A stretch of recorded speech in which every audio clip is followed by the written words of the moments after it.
안녕하세요. 아, 법적인 제약 때문에 내 아이를 만날 수 없다면 그 마음이 어떨까요? 정말 상상만 해도 답답한데요. 오늘 저희는 바로 이런 딜레마를 다룬 호주 뉴사우스웨일즈의 A씨 사례를 좀 깊이 파고 들어보려고 합니다. 접근 금지 명령, 그러니까 AVO가 내려진 상태인데 그래도 아이를 만날 방법이 정말 있을까요?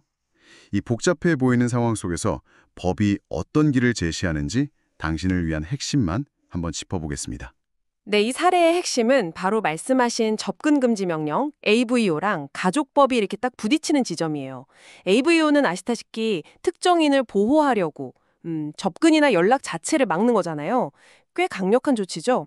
근데 이게 부모-자식 관계에 적용이 되면 아이를 보고 싶은 부모의 마음하고 정면으로 충돌하게 되는 거죠.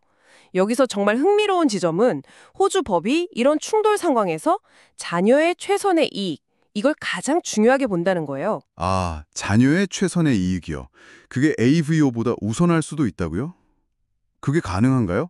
언뜻 생각하면 보호명령이 그냥 제일 중요할 것 같은데. 네네. 그게 호주 가족법 제60C조에 딱 명시가 되어 있어요. 그러니까 법원은 AVO가 있든 없든 상관없이요. 장기적으로 봤을 때 아이의 정서적, 심리적 안정이나 발달에 뭐가 제일 도움이 될까? 이걸 독립적으로 판단하는 거죠. 즉, 설령 AVO 조건에 좀 어긋나는 부분이 있더라도 법원이 판단하기에 부모와의 관계 유지가 아이한테 더 이롭다. 그러면 예를 들어 감독하에 만난다든지 이런 통제된 방식으로라도 만남을 허용하는 양육 명령을 내릴 수가 있는 겁니다. 물론 안전은 기본이고요. 그렇군요. 와, 그럼 A씨처럼 또는 당신이 만약 이런 상황에 처했다면 실제로 법적인 절차는 어떻게 진행되는 건가요? 이게 마치 잠긴 문이 있는데 법원이란 열쇠를 찾아서 문을 열려는 그런 여정 같기도 하고요. 네, 맞아요. 그 여정의 첫걸음은 보통 법률 전문가하고 상담하는 거죠. 이게 한 0주에서 2주 정도 걸릴 수 있고요. 현재 AVO 조건이 어떤지 정확히 보고 양육명령 신청이 현실적으로 가능한지, 승소 가능성은 있는지 이런 걸 검토하는 단계입니다. 일단은요. 상담 후에 가능성이 좀 있겠다 싶으면 그 다음은요. 이제 직접 움직여야 할 텐데요. 맞습니다. 그 다음엔 이제 법원에 정식으로 양육명령 신청서 이걸 준비해서 내는 거죠. 이게 한 2주에서 6주 정도 걸릴 수 있고요. 아이랑 어떻게 연락하고 또 어떻게 만나고 싶은지 구체적으로 딱 적어서 법원에 요청하는 공식 절차예요.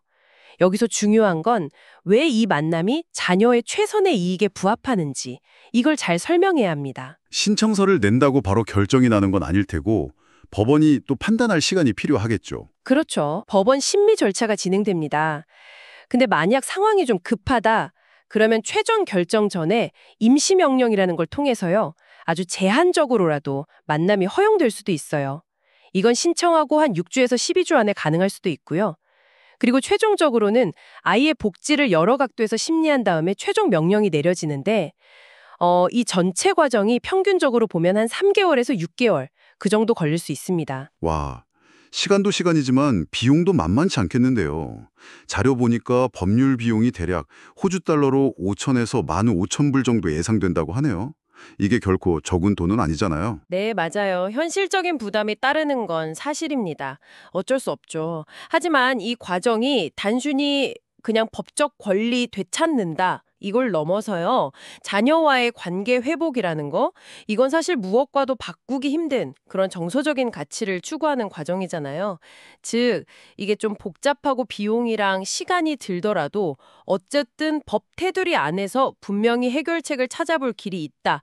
이게 이 사례의 핵심 메시지인 거죠. 네, 오늘 이 호주 사례를 통해서 AVO라는 정말 높은 장벽 앞에서도 자녀의 최선의 이익이라는 그 원칙 아래서 관계를 회복할 가능성이 열려 있다는 걸 확인했습니다. 당신이 기억해야 할 점은 이런 법적인 제약 속에서도 희망은 있다는 점인 것 같습니다. 맞습니다. 그리고 이게 비단 호주만의 얘기는 아닐 거라고 생각해요.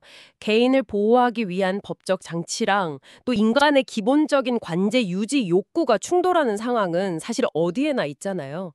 여기서 한 걸음 더 나아가서 이런 질문을 던져볼 수 있을 것 같아요. 전 세계의 법 시스템들이 이렇게 보호와 관계라는 두 가지가 부딪힐 때 특히 아동의 미래가 걸린 문제에서는 궁극적으로 어떤 가치를 길잡이 삼아야 할까요?